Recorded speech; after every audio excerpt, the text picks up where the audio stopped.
how you going? Milk makeup is finally in Australia. You can get it on Sephora. So today I'm going to be doing a full face of Milk makeup. Well, mostly full face. It's mainly just base makeup. Just going to say right off the bat, ignore this. It started off as cold sore. Now it's just a mark on my face. And it's there. There's nothing I can do about it. So, and also ignore the patchy tan on my neck. And yes, my hair is also wet. I just had a shower. We're a bit of a mess today. First impression of the launch. It came out quite a while ago, filming this very late. I was kind of disappointed with the selection. Obviously Milk they have quite a lot of products, but they definitely did not have the full range available on Sephora, which kind of sucked, because I was expecting a lot more. But yeah, I did get a few things. Number one, I got the Hydro Grip primer that everyone raves about. I'm not gonna lie, I have already used this. I just got so excited I had to use it. I've used it in a few looks actually. It's really good though. Next, I just got this stick foundation, Flex foundation, and I got it in the shade Light Sand. I wanted to get it in a shade to match my tan, but sort of like when my tan's a bit faded, if that makes sense. So I didn't want it to match a fresh tan.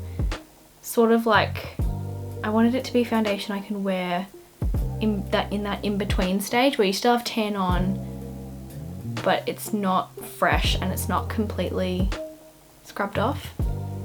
I don't know if that makes sense, but that was my thought process. So that's the shade.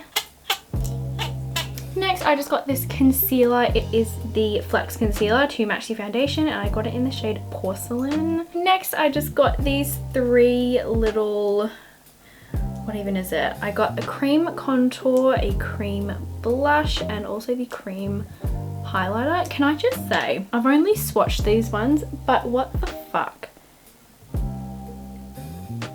That looks about half used. I'm so confused. Is that all that's in these ones as well? So these are minis, I think. This is what gets me with the launch as well, is they're obviously like the mini size. Why was there no option for the full size? So that's all I could get, unfortunately. And the last thing I got was the Kush mascara. Again, I've already tested it out. I'm really good at this. Milk Kush mascara. I really like the packaging of this. It feels like really nice, you know. Also has a little like detail on it. Can you hear that?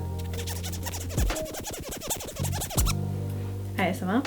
I'm just gonna quickly do my brows off camera. It's nothing exciting. It's literally just more ASMR. It's literally just soap. I spray a bit of setting spray on it just to wet it up a bit. Just going with a spoolie. It's not anything special. Okay, I'm going to start off by going in with the Hydro Grip primer. Again, I've already used this. I'll pretend it's like the first time I'm using it though. I'm just going to give you my review on it right now since I've used it. But I love how tacky it gets. I think that's why a lot of people love it, is because it really just, I mean, it's in the name. It just, your foundation just grips to it. It gets really tacky. If you don't like those sorts of primers, like if you like something a bit more hydrating or illuminating, I probably wouldn't go for this one, but it is great. I mean, I remember I used to use, I don't know, in my earlier videos, like the first few videos on my channel, if you want to go back and watch those, I used to use this Dr. Lewin's eye cream. It was an eye cream just for your under eyes, but I used to use it as a primer because it got sticky. It was so sticky and my foundation just stuck to it. Literally, that was my go-to primer and I loved it. I don't even know what that is now. I probably got rid of it, honestly. Let's try the foundation. I don't usually go for stick foundations. I don't really have the appeal. I hope this isn't too dark for my neck. It looks alright. So even a good shade, I don't know. Ooh, it smells like lavender. Is it meant to, or am I just tripping? This, honestly, I'm expecting full coverage with this. It's probably a little bit dark. Is it? Yeah, well, my lights wash it out, so that's fine. I have been breaking out heaps because my period is about to start. So I'm hoping that this, I mean, you can sort of see up here, there's a bit of cluster. So I'm hoping that's probably enough, right? And let's just, there we go. This is the real test. Will it cover my cold sore? This isn't active, by the way. It's active. Like, it's not an active cold sore. I'm not spreading the bacteria all across my face. It was a cold sore, and now it's just sort of like a scab. Ugh, gross, I hate that. Okay, just going in with a Real Techniques brush. A Real Techniques brush. Remember when everyone used these? Do people even still use Real Techniques? Because I do. Like, I use this brush, and I also have like a stippling brush. Oh, yeah, well, this definitely doesn't all blend it down the neck. It's fine. It's not super easy to move around, but like it blends. I don't know if that makes sense. And just cat hair on my face. Cool. Just gonna use the excess on my eyelids. I will put concealer there. Well, it's covered the redness around my nose. I sort of started to blend it on this side. I think this, so far in my whole years of doing makeup, this is the foundation that has covered my keratosis pilaris the best. If you don't know what keratosis pilaris is, it's you see it a lot on the back of people's arms. I also have it on the back of my arms. It's inflammation over hair follicles. It's the easiest way to explain it. You can Google it if you want like more information. I've had it my whole life, so I'm not like self-conscious about it. In all my years of using makeup, I've been using makeup since I was maybe like 12, so like end of 2012, started 2013 is when I started getting into makeup, mainly because I discovered Zoella. But in all my years, all the foundations I've used and tried over the years, this one has definitely covered my keratosis pilaris the best. And that's saying a lot. I've used a lot of foundations in the however many years I've been doing makeup. That is saying something. So this foundation, if you're a professional MUA, this foundation would be great for people with redness, and if they have keratosis pilaris on their jawline like I do, you can still sort of see it, like literally the tiniest bit. This foundation would be great for someone with, whether they have keratosis pilaris on their jawline like I do, redness, scarring. It's sort of like blurred out my pores as well. Is this gonna become my new favorite foundation? I think it is. I'm just gonna do a close-up of my skin so you can actually see. Let me turn down my lights a little bit so you can actually see. There's the cold sore. Let's not talk about that. You can still sort of see a little bit of texture, but I mean, skin has texture. Doesn't really matter. I don't know. Oh, look at how smooth that looks. I don't know if that's just me, but that looks really smooth. And yeah, obviously you can, oh jeez. You can sort of still see a little bit. Let's see if this is buildable. I'm sure a lot of you already know the answer, but because Australia is the last for everything, I'm just gonna try a little bit on my acne as well. Oh my god. I think this is my new favorite foundation. Look at that. It's smoothed out that skin. It has covered that keratosis pilaris. I'll insert a before photo of what my KP looks like naturally. Okay, now I'm gonna move on to concealer. This is in the shade Porcelain.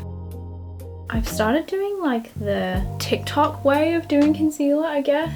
So like a little bit in the inner corner and then dragging it out there. I was gonna do a video of like a full face of TikTok makeup trends. I'm sure that's already been done, but like people, you know, people are doing that contour trick where it like goes down here. So I wanted to try it. Just gonna blend that out. Ooh, okay, let me just zoom you in. This is a little hard to blend. Oh, it's kind of blending. Just gonna lightly go over my lid as well. It's sort of lifted up a little bit of foundation that was just in that inner corner. That's a tad rude, but whatever. Yeah, I feel like it's not blending that well. Maybe it's just my sponge, I don't know, but I just feel like it's lifted up a little bit of the foundation. Now is the fun part. I don't really go for cream products like this. I'm very like foundation, concealer, powder all over the face. Maybe I'll be converted, who knows. So I'm gonna start off with the, I was gonna call this concealer. What is this? Contour Baked Matte Bronzer. Oh wait, I think Baked is the shade. This is the only shade that was available. Another thing I'm a bit disappointed about the launch, it's so dark for my skin. And again, I've only swatched this. I haven't used it on my face. The packaging, you're meant to like, do not tell me this is broken. Oh my god. You're meant to twist the bottom and then it comes up. Hello? Alright, well, cool. It's broken. That much? And yes, that is where I place my bronzer. It's higher than my cheekbone. It's sort of like on the cheekbone, I guess. I just go in line from the top of my ear and I stop at about the side of my eye. I don't really do nose contour, but is that how people do it? They like go up into their brow, don't they? I'm learning the new trends, right? And then forehead. I'm just gonna highlight with, go back in with the concealer and highlight. And I'm just gonna get my big old sponge. It's meant to make your lips look bigger, the one under your lip, because I got lip filler. Oh, update. I got lip filler. I got lip filler not too long ago, like literally just the tiniest bit. Kind of just wanted to see what it was all about. That's blended out quite nice, actually. Could even, I know this looks really dark, but it blends out. Okay, the concealer, it sort of sat for a second while I blended out that contour, and now it's not really blending. Okay, crisis averted. Just had to sit there and blend it for like 10 hours. I have never contoured my nose, would you believe it? See, the bronzer blended really nicely, but this concealer, hold on. Can you see that line just there? Does that even change my nose? I'll do before and after and we'll see. Next, I'm gonna try out the cream blush. This is the shade Work. See, this one goes up and down. Look, that bronzer's just broken. Hello? Thank you. Well, that's uneven. little dab just across my nose. And that's really all I wear. What? Am I having a stroke? That picked up a bit of foundation. I didn't notice it on, it has a little bit. I guess, is that just what cream products do? I like that color. I feel like it picked up a little bit of foundation. Don't know if it's just the sponge. Next, I'm gonna try out the highlighter. This is in the shade Mars. I think this one had different shades too. Ooh, that's really nice. Maybe not as intense as I usually go for. I like a lot of highlighter personally, but it's nice. I like it. Okay, I'm gonna dab it in with my finger just because I don't want it to really get soaked up. Oh, see, that's nice. See, like if I use my sponge, like it would all just get soaked up and then we'd risk disrupting the foundation and also like the blush as well. Like I feel like that really just blended out into nothing. That is nice though. That gives like a real healthy glow. Like it's quite dewy. Okay, I'm just gonna set my under eyes. I'm just using the Fit Me. Fuck, that scared the shit out of me. Just using the Fit Me powder in the shade 230. This foundation is quite thick as well, so I feel like I need to set it just because my skin is really oily. The last thing I'm gonna try is the mascara, but I am gonna quickly do a makeup look. Okay, I'm up to mascara. I'm not gonna put too much on just because obviously I'm gonna put falsies on. Put a little on my lower lash line as well. I don't usually put mascara on my lower lash line, but because this look is quite smoky, I thought I'll just pop them on. It goes on really nicely. Like I said before, I have tested this out. It takes a while to dry, like to dry down. And because I want to put falsies straight on, that's a bit of an issue. Just while that's drying down, these are the lashes I'm using. They're from Tatty Lashes, the Mitchell. They're TL Mitchell 2. I haven't used these ones before and they're fucking huge, so I'm gonna have to trim them quite a bit, I think. Like, I feel like I'm gonna have to trim off like a whole section, which is quite sad, but gotta do what you gotta do. Holy fuck, these are huge. They're gonna look really good though. Oh! Oh! No! Don't apply glue while you're chatting away, Catherine. Fuck's sake. Last but not least, lipstick. I'm using this one from Colourpop, a lippy stick in the shade Skywalking. Then I'm using a Morphe lip liner in the shade Mina. Oh, fuck. This would look gorgeous with a nude lip as well, but the vision in my head was a red lip. And that is it for this video. Woo! I definitely think my favorite thing out of all the stuff I bought was definitely the foundation. That was amazing. I am still so shocked that it just covered my KP. Like, no foundation is ever enough coverage. Like, even the stuff that claims, oh, 100% full coverage, or, you know, heavy full coverage or whatever, it never just seems to cover it. But this, literally, look, still covered. And obviously the primer, beautiful as well. I hope you enjoyed this video. If you did, be sure to give it a big thumbs up. Whoever you are, wherever you are in the world, I hope you're having a fabulous day. This year and last year's been pretty shit, but we'll get through it. Just whack myself in the face, but that's fine. I hope you have a fabulous day, night, evening, dawn, dusk, whatever, wherever, whoever. Bye!